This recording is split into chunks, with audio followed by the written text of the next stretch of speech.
In medical school, I was under the impression that I had to be ruthless in order to stand out, because that's what everyone else was doing. Get up early, study after work, get publications, check all these boxes. I even started treating my patient encounters like checklists. Mr. T, I can't even imagine how difficult it must be to lose your son. But I do have a few questions I have to ask, or else I'm going to lose points off my assignment. So, what kind of allergies do you have? When you stumble over the mountain, it's a snowball effect.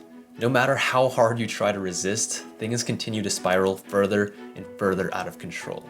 I was so overwhelmed with the chase that I'd forgotten how to enjoy the things that I used to, like spending time with family and friends. Instead, I convinced myself that medical training was supposed to be miserable until I got where I wanted to go.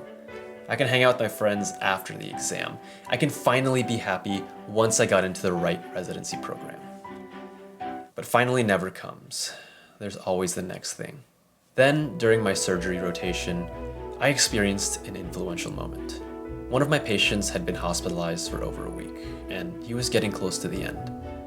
But his family wasn't allowed to visit due to COVID. Instead, he was greeted daily by faceless doctors covered in masks and gowns.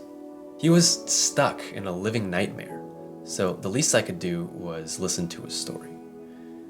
He told me about how he immigrated to America, worked hard all his life, built a successful business from the ground up, and regularly donated to his church.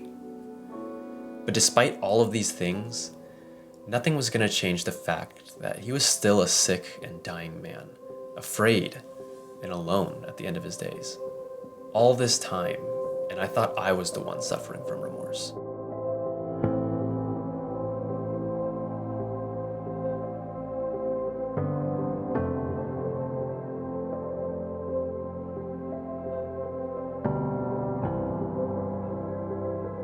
He told me that if he could do it all again, he'd do it differently. He wished that he'd spent more time with his family and friends. He wished that he had stopped trying to live up to someone else's expectations. And he wished that he would have allowed himself to be happier.